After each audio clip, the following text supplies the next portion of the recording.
আসসালামু আলাইকুম বন্ধুরা। আলহামদুলিল্লাহ, আজকে আমাদের নতুন ঘেরে মাছ ধরা হয়েছে। চলুন দেখে নিই আজকে আমরা কি পরিমাণে মাছ পেলাম, কি কি মাছ এখানে ছাড়া হয়েছিল, কতটুকু সাইজ হলো। আজকে মাছ ধরার জন্য আমরা গত পরশুদিন থেকেই প্রস্তুতি নিয়ে রাখছিলাম। মাছ ধরার আগে আপনারা জানেন পানিতে খোল দিতে হয়, খোল দিলে মাছ জালে বাঁধে বেশি, মাছ বহনেও সহজ হয়। আমরা গতকাল বিকালে এখানে খোল দিয়েছিলাম। তো আমাদের মাছ এখান থেকে তুলে আমাদের যে পুকুর আছে সেই পুকুরে স্থানান্তর করা হবে, কারণ এখানে আমরা সামনের যে ধানের মৌসুম আসছে, আমরা এখানে ধান লাগাবো।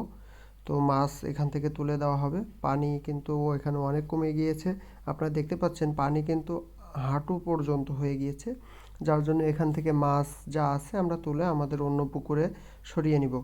এখানে আমাদের যে ঘেরটা দেখতে পাচ্ছেন, এই ঘেরের জায়গা হচ্ছে 25 কাঠা, বা আমাদের এদিকে প্রায় 50 থেকে 60% জমি হবে।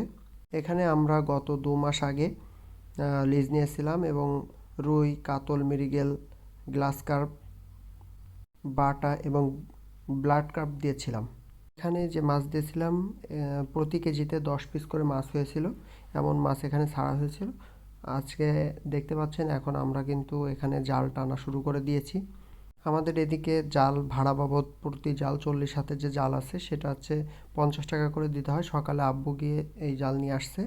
আর যে লোক দেখতে পাচ্ছেন, আমরা নিজেরাই এই জালগুলা টেনে মাছ ধরেছিলাম।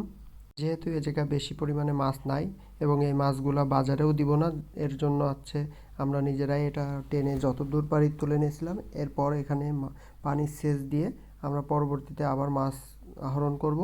এখানে প্রচুর পরিমাণে কিন্তু কই মাছ আছে, তবে জালে আমরা বেশি পরিমাণে কোনো কই মাছ পাইনি। আমরা খাবার বাবদ এখানে কোনো ফিড ব্যবহার করিনি, নিজেরা খাবার তৈরি করে এখানে দিয়েছিলাম। ঘেরটাতে প্রাকৃতিক খাবার প্রচুর পরিমাণে ছিল, যেমন এখানে আপনার জলজ যে উদ্ভিদগুলো ছিল, গ্লাস কার্পের খাবার, এগুলো কিন্তু এখানে ভরপুর ছিল, যেগুলো আমরা কেটে কেটে এখানে স্তূপ করে রাখছিলাম, সেগুলাই এই মাছ খেয়েছে। তার পাশাপাশি আমরা এখানে ভাত, কুড়া, খৈল এবং ভুসি, তার সাথে অন্যান্য খাবারও টুকটাক দিয়েছিলাম। বিশেষ করে আমাদের যে খামারের কলা গাছ আছে, সেই কলা গাছের পাতা এখানে দিয়েছিলাম। গ্লাস কাপগুলো কিন্তু বেশ অনেক বড় হয়েছে। প্রতি গ্লাস কাপ ছিল 100 গ্রাম, এখন কিন্তু প্রতি গ্লাস কাপ 700 থেকে 800 গ্রাম হয়ে গিয়েছে।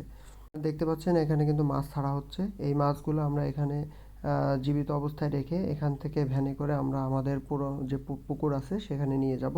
এই মাছগুলো এখন বেশি একটা বড় হয়নি, এটা আমরা কেজি কেজি ওজন হলে তারপর ছেড়ে দিব। এখন মোটামুটি 700-800 গ্রাম করে ওজন হয়েছে। রুই কাতল প্রায় 400-500 গ্রাম করে ওজন হয়েছে। এগুলো আমরা এই মুহূর্তে বাজারে যেহেতু দাম ভালো নেই, যার জন্য আমরা এগুলাকে আরও কিছুদিন রেখে যখন বাজারে দাম বেড়ে যাবে তখন আমরা ছাড়বো। এই মুহূর্তে যেহেতু বাজারে মাছ বেশি পাওয়া যাচ্ছে, সব জায়গায় ঘের শেষে ধান লাগানোর মৌসুম, ধান লাগানো হবে, যার জন্য সবাই মাছ বিক্রি করে দিচ্ছে। আমরা এই মুহূর্তে বিক্রি করব না, যখন বাজারের দাম বেড়ে যাবে আরও 2-4 মাস পরে, তখন আমরা এগুলাকে নিয়ে বাজারে বিক্রি করব। এখানে টোটাল আমরা কিন্তু যে মাছ ধরেছিলাম তা প্রায় 3-3.5 মণ মতো হয়েছে। তো এখনও পানি রয়েছে, আরও কিছু মাছ এখানে থেকে গিয়েছে। এখন সামনে যেদিন আমরা এটা সেচ দিব তখনই পরিপূর্ণভাবে জানতে পারবো আমরা কত মণ মাছ এখান থেকে পেয়েছি।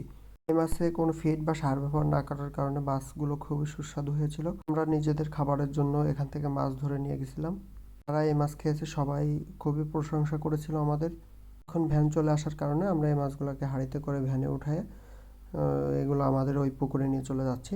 পরে আপনাদেরকে আমাদের পুকুরে যে মাছ ছেড়েছিলাম সেই পুকুরগুলো দেখাবো এবং কীরকম জায়গায় কী পরিমাণে মাছ রাখা হয়েছে সব কিছু কিন্তু এরপরে ভিডিওতে দেখাবো।